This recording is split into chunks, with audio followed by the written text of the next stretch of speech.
is the Flabbergasted podcast where we just can't believe you haven't seen it. Every episode, we discuss a movie that one of us has seen and the other hasn't. Follow us on Instagram at Flabberpod and subscribe in your podcast app of choice. I'm your guest host, Isabelle. Let's get to it. So today we're joined by my niece, Isabelle. She is going to talk to us about a Christmas movie that she said she watches every year. Pretty much every year. That I have never seen. Some may call this a classic Christmas movie. I have no idea if it's popular or not. To me, it's one that I've watched my entire life. And the name of the movie? A Christmas Story. A Christmas Story, which I have never seen before.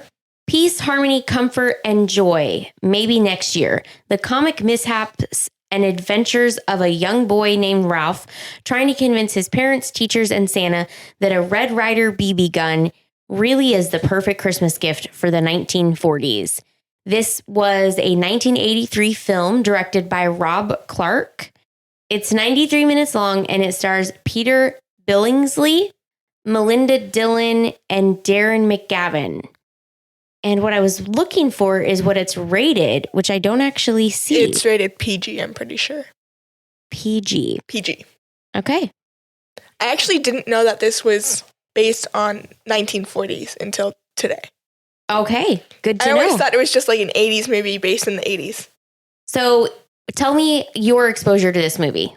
How did you first see it? I don't remember the exact first time that I watched it because I was so young, but it was my dad loves this movie, and we always watched it every year with it becoming a tradition. It wasn't an exact date that we would always watch it, just during Christmas time, we're watching A Christmas Story. So does this, because I know that you have other family traditions, is this one movie that you have always kept up with, or is this one kind of meh? Sometimes now that you guys are all older. Well, I think it's one that we watched pretty regularly. I don't think we watched it last year, but I could be wrong. But I know that it's one that we watch. It's been a pretty constant tradition. This is something when we did the other episode about Love Actually, and Annie was talking about how she doesn't actually really like the movie. I mean, she does like the movie, but when she thinks about the movie, she thinks more about the experiences of watching it and that she watches it with her mom. So do you like this movie? It's not one that I would watch without my parents. I don't enjoy it that much. I find it annoying for the most part. Okay. The little kids actors, the whining, I just can't handle it sometimes. Okay, so you watch it for the belongingness, with my the dad, togetherness. because he loves this movie. We have a Christmas tree ornament with a Christmas story on it. So He loves the movie. It reminds me of my childhood, but I wouldn't watch it on my own except for this podcast. Oh, thanks. Okay, so you took notes. What are your notes? I was wondering how you feel about the adult voiceover for the entire movie. Jeremy and I have a friend down in Florida and we go visit her. We've made it a regular thing to go to Disney World when we're down there. Just, spend a day or two.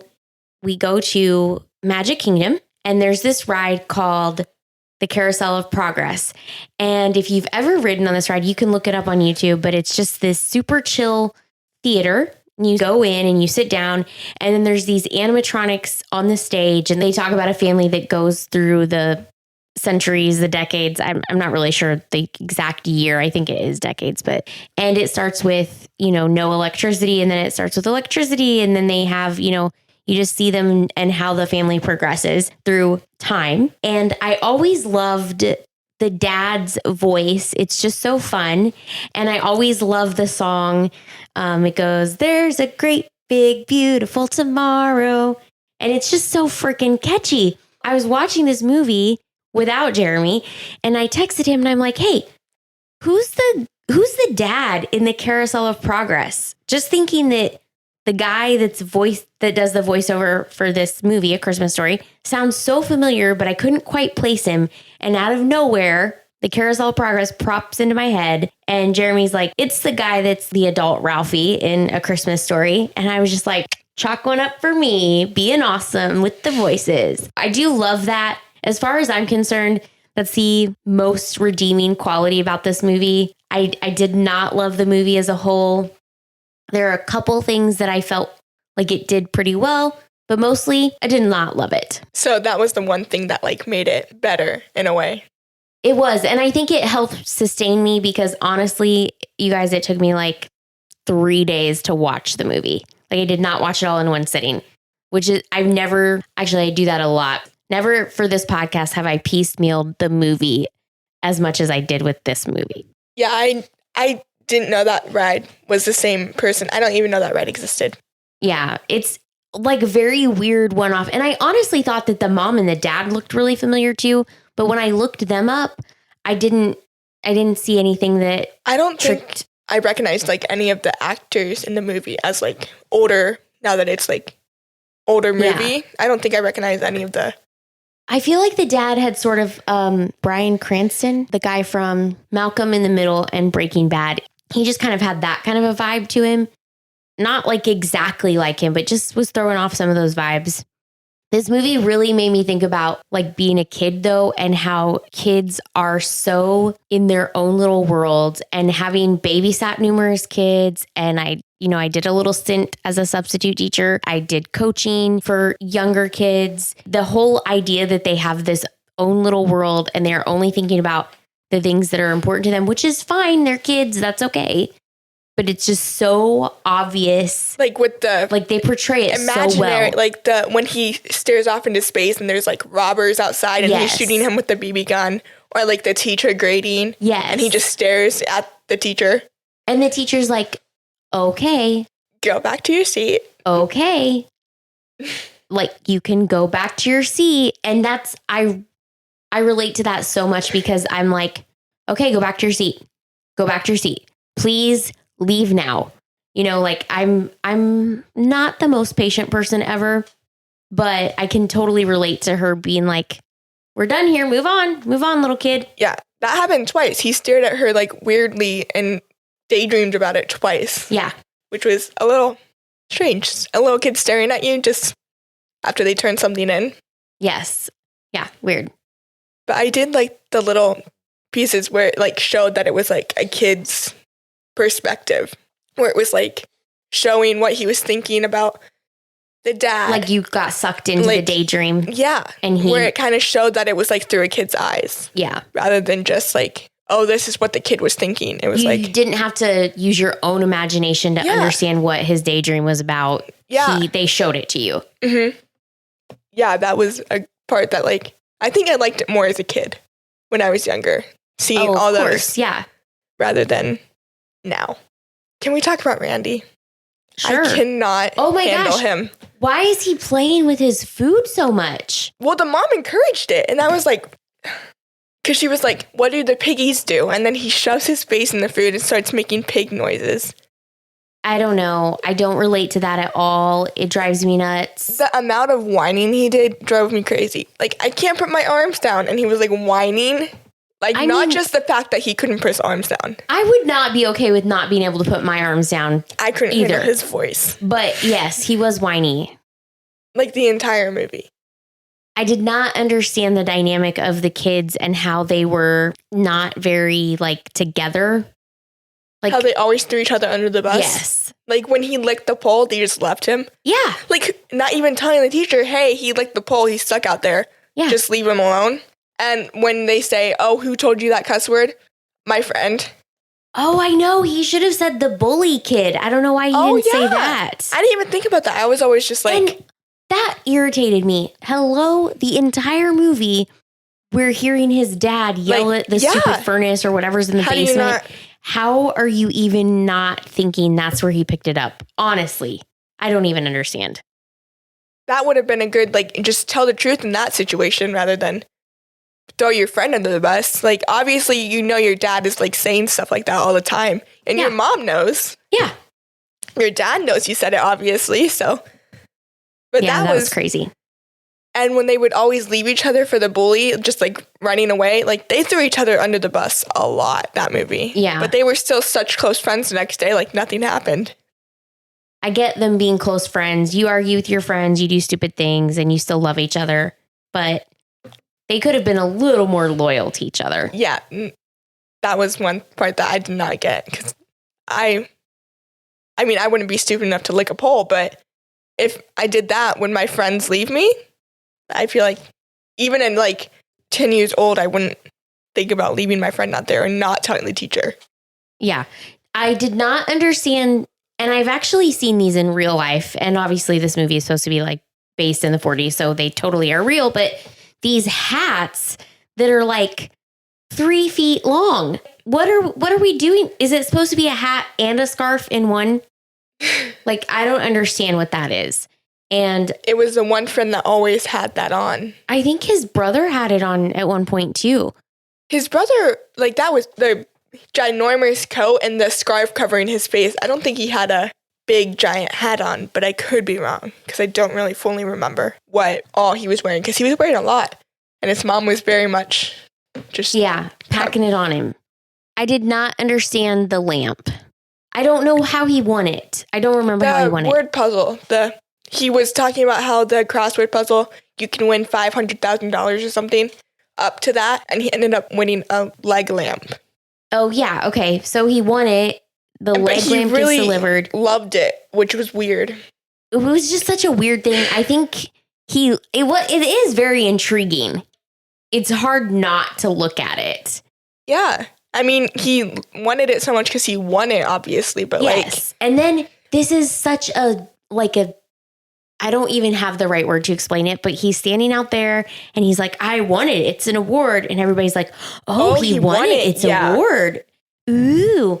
And really, they're not even like thinking about award for what. And that's a weird award to win. Yeah, like they just accepted it like, yes, oh, he won the award. Which is so weird like to me. Like a valued prize, a weird leg lamp. Like who thinks of, oh, they won something, let's give them a leg lamp. And the box that it came in, okay, where are my packaging people at? The box that it came in was ridiculously too big and ridiculously packed to be plastic. Because when it is broken, that is definitely the sound of glass. That sounded breaking. like glass to me. When the wife broke it, I was like, that sounded like glass. And then you saw it and it was like plastic. I was like, I think she says, or he says, somebody actually says it was plastic. Yeah. Which I thought was weird.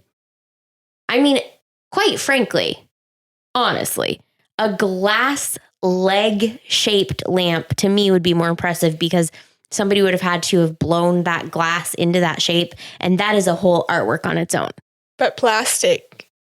Which not as much. Maybe is fancy too. I don't know, but the glass thing would have been cool. And I liked how, I guess I didn't like it, but it was interesting how the leg lit up and not like a light bulb. Yes, I agree. I was like, that's the entire lamp is like lighting up and you can see it so much from the street. Yeah. Yes. They put a lot of thought into that specific lamp award and the back and forth between the husband and wife about let's keep it, let's not, and then just break it. Yeah, I wonder how that came a part of the story. Like when they decided they needed an award and how did they decide how ridiculous the prize was going to be or the award was going to be? Yeah, they mentioned the award in like the very first one. He's like, what's the cousin's horse's name? He was talking about how he could win this award, which was money. And then it was like this whole other award that was a lamp for some reason. I did not care for everybody just automatically saying you'll shoot your eye out. Like everyone had the same thought. Yeah, I think that's not what I think when I think of a BB gun. No, I thought that was weird. I did find it entertaining that he saved all of his whatevers to get the Orphan Annie decoder ring so that he could decode the radio message. And this is what I liked about the movie. Right, the narrator and what I'm about to say. Yeah. So he can decode the message from Orphan Annie, and it's basically this commercial that says, don't forget to drink your Ovaltine. Basically just this little PR plug. But what I liked about it as a little kid, again, from his perspective, he's sitting in the bathroom and he's like writing it down. And you can tell like the music is rising and the anticipation is rising. And the narrator was like going at it insane. And it was getting really, really, really intense, super intense.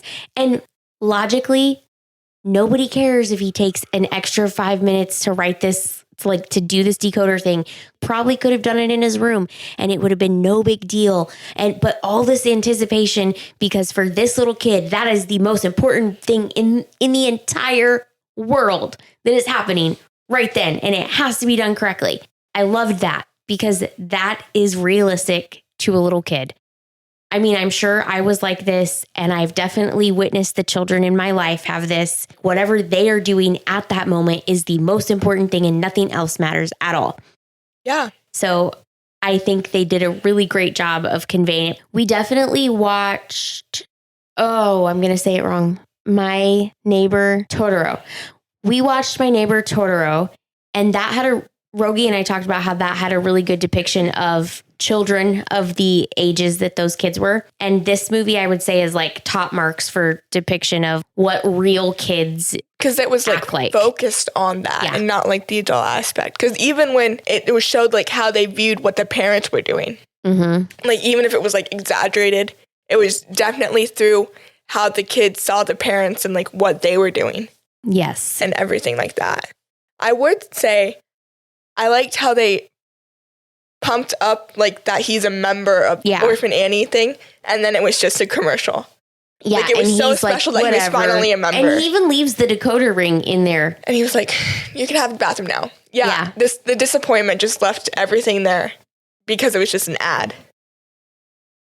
I will say, I think they did the bully scene where they're just running back and forth, like super sped, like 5 times. Way too many times. I thought it was kind of, they're just running away from him. Yeah. I mean, I don't know why, like they run to the mom when Ralphie goes to beat him up, which good for him. Don't get bullied. Don't be a bully and stand up for yourself. But they go run towards the mom and she like saves him, but nobody talks to them about why are you being a jerky little kid? Like, what are these parents doing? And I'm not judging the parents, but they're like in the business when they say a bad word, but they're not in the business enough to know that these other kids are being bullies. Like, I'm not really sure how they don't know. Because automatically Randy went and got the mom, but like before they weren't talking about how, like, why do you, like, I'm sure they had like black eyes at some point because that one friend did. So they had to have come home with like bruises at some point and no one questioned it or something. Well, they're just boys, whatever. Probably boys will be boys. Which is the most ridiculous thing ever. Let's not get on that soapbox. Okay. When I was younger, the fudge scene, I never realized what it was. I was just thinking, why is he in trouble right now? And then I was like so nervous to say fudge forever because I was like, is that like the worst thing to say? Why is he like getting a mouthful of soap because he said that? Yeah. But they did change a lot of the cuss words to like younger kid words or whatever, like not understanding what they were even saying when the dad was in the basement yelling. Which was something they did in Home Alone, which I kind of wondered about that. I thought that was kind of fun. But yes, the fudge scene, I do not. That's the thing where I'm like, where did you hear that word? Well, Dad, hello. You've heard him in the basement. Yeah. Like she doesn't listen to her husband yell. Yeah. Also, what are you going to do? He heard somebody say a bad word and then he repeated it.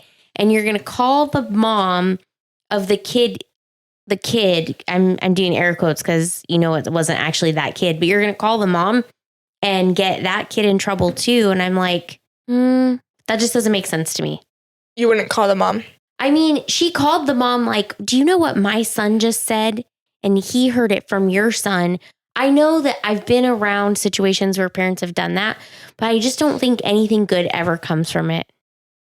That is just a very off the cuff opinion. I'm sure in some instances it is important, but I also think like that's one of those things that's so, who cares where he heard it from really? Because he could have heard it from literally anybody. Yeah, like any of the other kids at school. At the bully, mall, even like you had mentioned. He went to the mall and those people, we haven't talked about them yet, but the Santa and the elves, they were freaking creepy. Yeah. And I know that they were made to look creepy, but they were still kind of creepy too. Like very grumpy. And they're just throwing the kids down the slide. Slide, kind of cool. But in this movie, executed in a very weird, creepy way. I was going to say, like, do you think that's how it actually was? Like, or was it just the kid's imagination? Like, this is creepy? Or were the workers, like, I never gotten to see Santa in the mall or anything like that. I was never. Okay, I would say I don't know what it was like in the 1940s. Yeah. The only people I know that would have even maybe sort of an idea, but not quite because they're not in the right age group, would be Nana and Papa. And we can ask them later if they've ever gone to the mall to see Santa, but I doubt the answer would be yes, because they were both from more rural areas. When I was younger, they wouldn't have been allowed to be creepy like that. Yeah, because it was in the mall, too. You would think someone hiring for Santa and elves, you're going to have a good attitude working this shift for the kids. Even if they were tired, they weren't going to be creepy. They would just be like, oh, what do you want? And then kind of like dragged it out. We're asking the Peanut Gallery, did you have a creepy Santa experience? No. Just normal. Creepy elf experience? No, yeah. Because they were like grabbing the kids and like throwing them on the lap and throwing them down the slide, like, and then like kicking him off the slide when he was hanging there, the Santa. His point of view. That's what I was talking about. Like, it's his point of view. Did he make it more creepy, or were they actually? Well, okay, so I took his perspective when he gets up to the top of the line. But in the line, when they're showing how it's happening, how they're cycling through the kids, to me, that is factual, or that's unbiased. But as he gets up to the line... Well, you could hear the kids screaming in line. Yeah, but I mean, I'm not taking that as from his perspective. So maybe it's an unpopular opinion. I'm just taking that as like, this is what's happening. But when he gets up there, because when he gets up there, like they're in his face, like they show the filming where they're like in his face and they're like very scary, kind of like borderline scary, definitely creepy still. And they weren't quite that bad with the other kids. So I think like they were still creepy. And then when he got up there, his imagination started taking over, and it got like way more intense. Even with Randy, it was just he sat on the lap and he was like started crying and then just down the slide. Which again, totally realistic.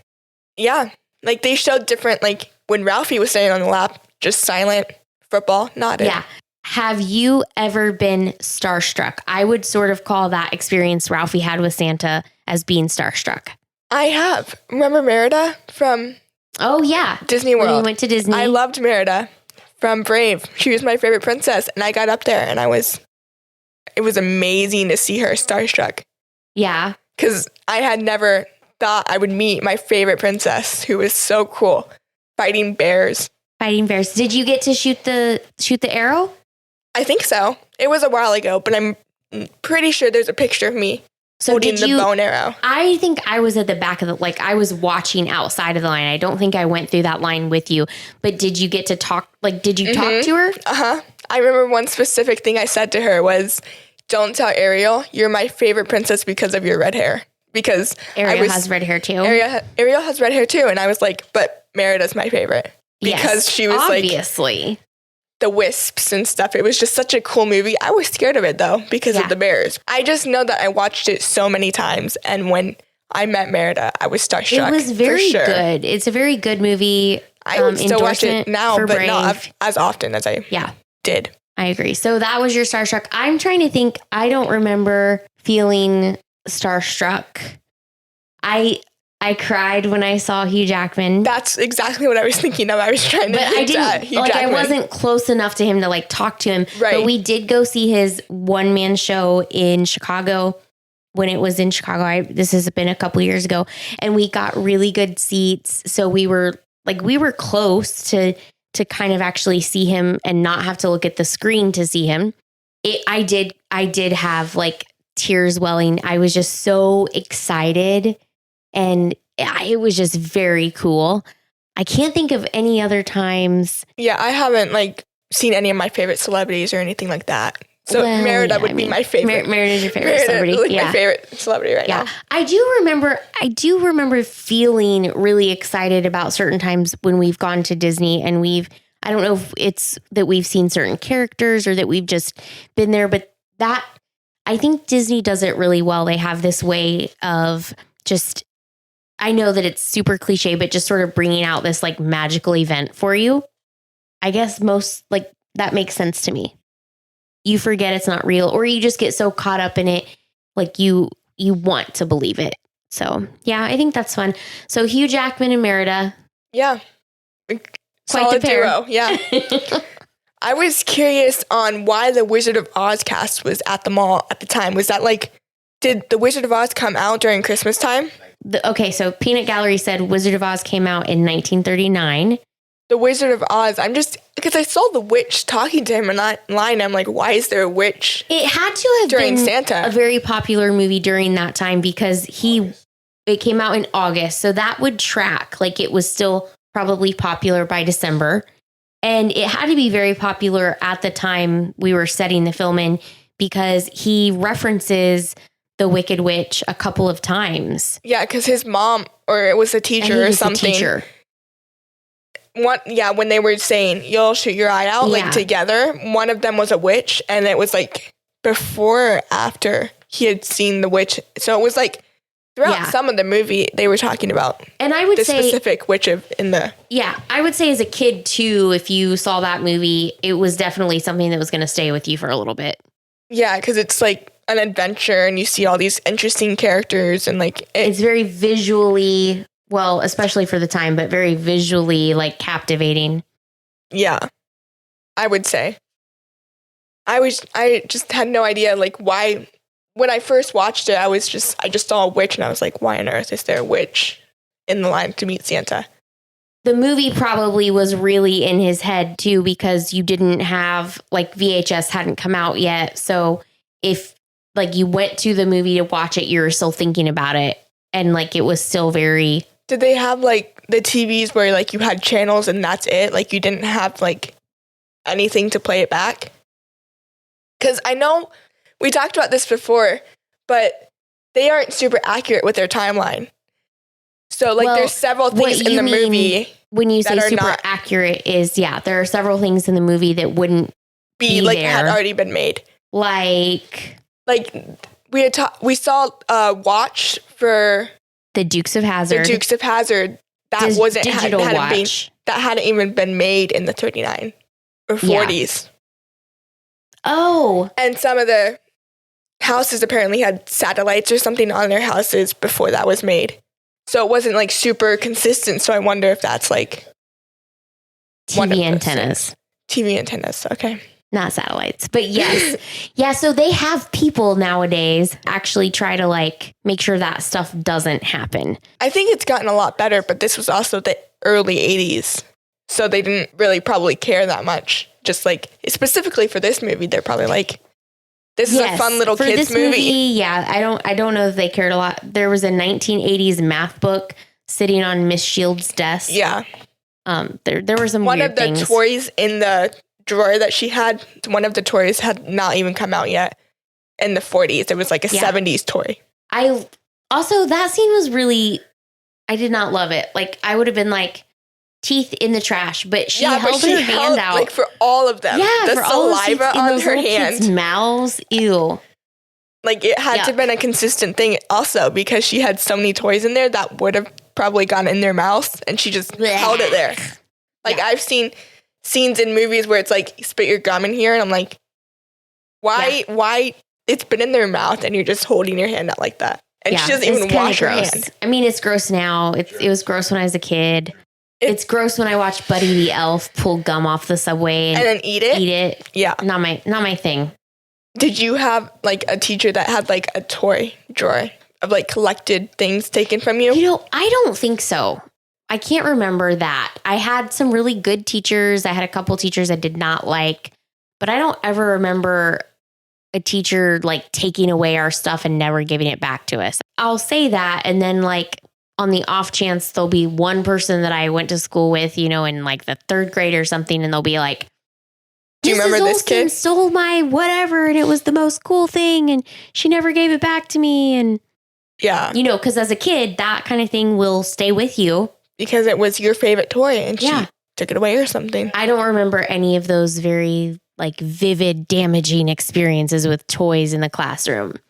Did your mom ever sit down and then re-give you food because she never had a hot meal? He had mentioned how she never had a hot meal in 15 years. I don't know if my mom experienced that with me. So my brother and sister are quite a bit older than me. And so by the time I came around, they could make their own food. I mean, my brother I think he lived with us maybe another couple years, and then he went into the Army. So I didn't, by the time I could remember those things, he had been gone for a good time. And my sister was old enough to make her own food or, take care of herself kind of. So I don't really know. Not that my mom didn't feed us and everything, but I remember when you guys were all little, 4 of you in, 5 years? That's a very highly concentrated of children that are needy all in the same time. Same age range. Yeah. And not in a mean way, but 1, I remember 2, 4, and 5, you can't make your own food at that age. Yeah, I remember usually when I watch that, my dad will say, that's accurate or something when that line goes. For my mom specifically. Because she had that close age range. The only gap was between me and my brother. And that's not even a big gap. That's a year and a half. Yeah. So it's not a big gap between us. Gap. So she was I'm always listen, you made one plate. You sit there and you eat it. You let your mom get her hot food and you wait. You just wait. If you want more food, that's fine, but you can wait until your mom's done eating. And when we got older, she can help you. We would put the food in the middle of the table and get our own. Or dad would help us scoop it onto our plate. But I do think it's realistic. And I don't think it's not just your family. I think it's a lot of different families. For me, I say it was different because I was I had this weird sort of mix of being an only child and having siblings because of the age gap that I had. Yeah. So, but that would be a question we should ask Nana, if she relates to that specifically. I'm curious. Because it being the 40s or whatever, you noticed a lot of things that the mom specifically did. Yes. Rather than the dad just being in the basement and going to work. And that was read your funnies. It's fine. I'll go clean up his face. Yeah. That, her always going straight when she heard one of them crying, be what's wrong? And the dad would just sit there. You noticed a lot of those things that Which they put also in the made movie. Me very happy that I was not, born in that time frame. Yeah. Not a big fan of that. Mm-hmm.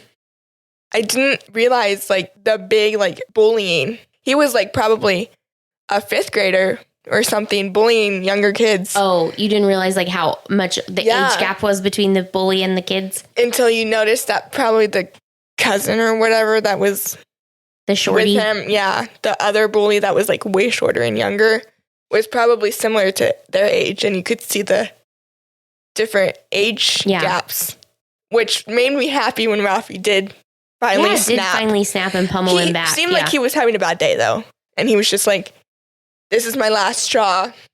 I've had a bad day, and just really went after him for that. On Christmas Day morning, that was a very different experience than what I usually do on Christmas Day. What do you usually do? Well, they just came downstairs and opened the presents, didn't even wake mom and dad up. The mom and dad woke up because they heard them. We usually have to, all 4 of us, me and my 3 siblings, have to go into my parents' room. All of us have to be in there and wake them up to go downstairs. Yeah. But it has to be at sunrise. The sun has to be up, and then we'll go open the presents.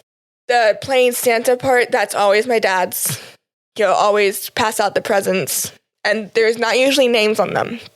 He just knows. That he knows because he spent probably all morning until about a half hour before you got in there putting the presents under the tree. Probably. It used to be bows were color-coded. Yeah. Or something like that. And then we would try to figure out which bow is for me. And he would do that. the mess after them, when they're like, oh, this is such a mess, we had trash bags next to us, putting the trash in. Right away. So that it's not a huge, enormous mess afterwards. I don't remember Christmas as a kid, like specific traditional Christmas as a kid. We would visit family and do Christmas there and different stuff like that. And then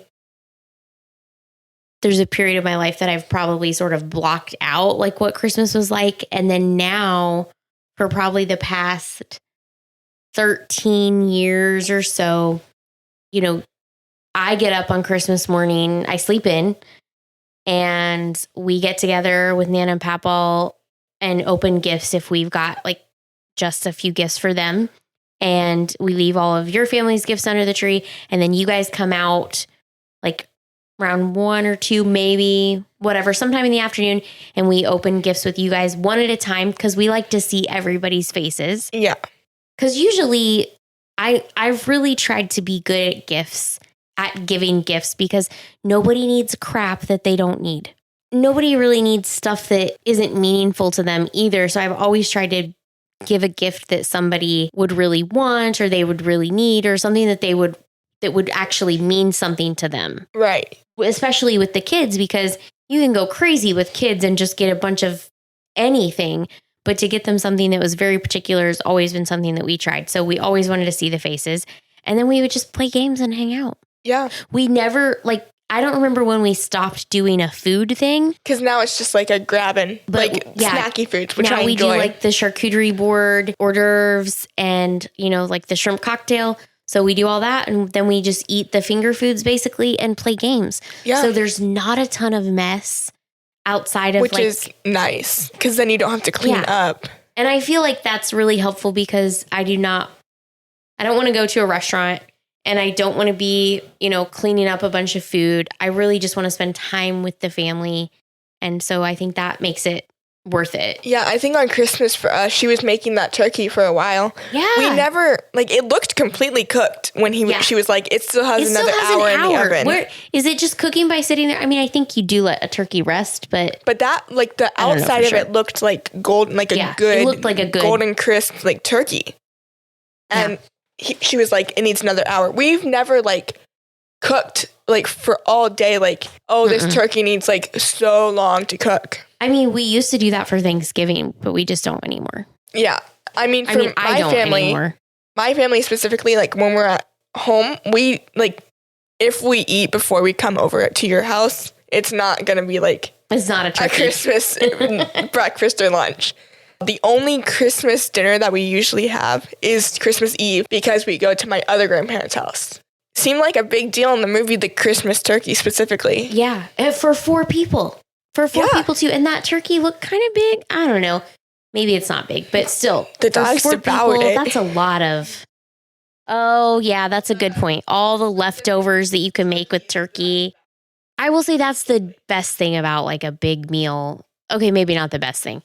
It's one of the perks of a big meal is that you get the leftovers for a few days. Yeah, because then you just pop it in the microwave. Yeah. Have leftover pretty good food. I'm a big fan of the quick and easy food. When it still tastes like homemade Christmas dinner and you have it for a couple days after Christmas. The head on the duck, I didn't notice that it was a head. I thought it was just a tail or something. When did you notice it was a head? When you pointed it out. Was it Nana that pointed it out? I think it was Papa that was it's still got its head on there. Oh. Or something like that. And I was like, that's a head? I thought it was just a super long tail. So when he chopped it off, I know, on a duck. But when he chopped it off, I never thought, it didn't gross me out until this last time that I watched it. Yeah. And realized it was a neck that he was chopping off. And that grossed me out. I don't even know, if I'm being honest, outside of them sitting down in the dark to look at the lights and the snow, which I think that's pretty, I relate to that. Every year, I want to do lights every year and I get so excited about them. But literally the execution part of the lights, getting them out, getting them put up and having the energy to do that for whatever reason is super, super zapping. So I just find this huge battle in me to do that part. And for the past couple Christmases, my amazing husband has surprised me by doing the lights and my special lighted tree when I'm gone. So I come home and it's just magically up and it's so great. I totally lost track of my point here. But I think my point was I don't really know what this movie was about outside of like Christmas through a 10-year-old's eyes or an 8-year-old's eyes or whatever. See, I think that's where it's for like crazy, like younger families with like more than one kid. Like, so it can like entertain them? No, like I like relate to that movie a lot. Oh, okay. You said you're like felt like an only child because my mom is 10 years older than you and she's the closest to your age. Yeah. Yeah, it was really relatable to me with brothers and sisters because you watched like how their parents were with them and like leading up to Christmas, the excitement of like, what am I going to get? I didn't relate to like the classroom teacher and stuff. That was one part I did not relate to, but like throughout the movie, I found a lot of parts I related to as a family we are. I'm not saying I don't relate to some of that. Maybe I am. I can see how some of, like, I agree with some of it. I've seen it. I've witnessed it, but I guess I haven't necessarily experienced quite that. So there's that.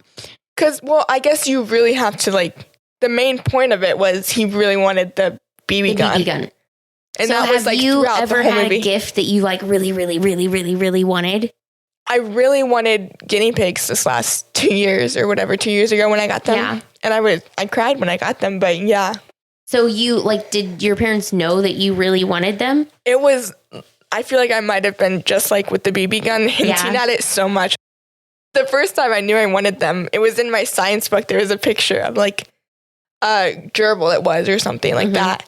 And I was like, I want a gerbil or a hamster. I never specifically said guinea pig. Yeah. And they were I also said rabbit and like telling them so many times that I wanted one. And I kept asking, they're like, no, we're not getting you like a hamster or a gerbil. Yeah. I was You'll like, shoot your eye out. Yeah. But they noted that I never said guinea pig. So when I asked, did you get me a hamster or did you get me a gerbil or a bunny? They always said no.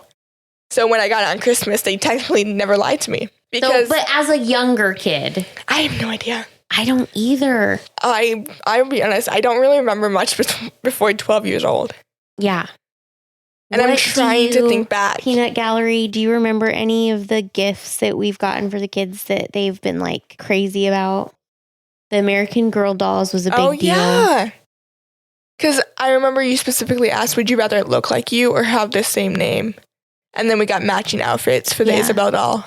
But I don't know if that was something, I mean, I think you guys did really kind of want those. I know after I got it, I loved the matching outfits that we had, and I liked the movie. I can't think of anything like that I really wanted. Like for me as a kid, I'm sure there's probably been something, but I think mainly it was just like things that I had asked for were like animals, pretty much. Yeah. Our dog, Abby, had puppies. And there was one that had like auburn hair, brownish red. And I was like, I really want this puppy. And they were selling all the puppies. And I was like, I really want this puppy. And then I opened it. I don't know if it was for my birthday or Christmas though. But I opened it and it was the puppy and I was so happy. One of the presents that I remember your mom gave me, it was gift wrapped like a Tootsie Roll. And I remember being super curious about what it was. And I think we took it to Ohio to visit family and we opened it there. And it was these foam bath toys. So it was like a foam train that like you get wet on the one side and you can stick it to the bath wall. But I don't remember how old, but I remember that gift because it looked like a Tootsie Roll and I looked at it all the time. And then another year, and I don't know if this was a Christmas gift or not, and I thought that it was something that my brother gave me, but maybe it was like a combo gift. But I had one of those Power Wheel Jeeps that took the battery and you could like sit in there and drive in it. And it was desert camo. And I thought that was the coolest thing. And then I don't know if that was a Christmas present though. My Christmas and birthday are so close together. Christmas and my birthday are so close together. And then I remember another year, my brother got me something and they wouldn't let me open it because it came early and they put it on top of the hutch. And I remember getting it down and it was cowgirl boots. Please note that I said cowgirl boots and not cowboy boots. because it was really cool. I'm sure it had some kind of fringe and they were black and they had like silver. He got me those a couple years, like different sets a couple years. I don't think I've ever gotten like, he got a bunny suit for Christmas from his aunt. I don't think I've ever gotten a gift like that where it's like, my mom's like, you will wear that even though it like sucks and like not for me at all. You definitely didn't get it from this aunt. That aunt, yeah. Because I've tried to do really good with gifts. Yeah. Yeah, I don't think... Can we talk for just a minute? She made that thing? Are you kidding me? That looks store-bought. That's elaborate. Yeah, because like there's slippers too that had like foam, like the comfortableness of a slipper. It was ridiculous. But yeah, where is he supposed to wear that? I know. What pajamas? I mean, I'd wear it as pajamas if anything. Yeah, maybe. But the fact that he said the aunt thinks that he's a girl probably means it's like a great aunt or something, or like a really old sister. Because how can you not know that? You know that you have those people that have a complete misunderstanding of how old you are or what you would like.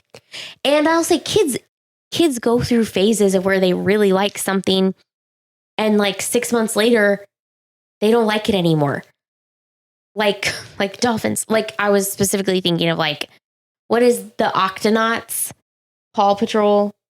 Those are all like younger kid shows. Yeah, but they get so locked into them, and then 6 months later they don't ever watch them anymore, which that's fine if you're around them all the time, but if you aren't around them all the time, you don't realize when they transitioned to the next level. Yeah, that has happened to me before. Mm-hmm. The specific gifts where it's like I'm 13 and I'm getting like ladybug purse. I have gotten those types of gifts before, but not like a handmade bunny suit. A handmade bunny suit. Yeah. I did make Gabby a cape one year, a fake fur cape, and I'm pretty sure she liked it. Like it was like sort of like a fancy cape for that you could actually wear. And not just like over a dress or something. Yeah. I mean, you could wear it with anything really, but yeah, I did make that one year. I think she used it as her coat for a while. Yeah, it was super cute. And it was like warm. And I'm kind of surprised. I really thought she would like it, but I'm really glad that she did, because it was one of those things where I kind of went out on a limb. Like, I really think she'll like this, but I'm not 100% sure, but I hope she does. And then I've definitely done like the handmade gifts, because I made you guys blankets one year.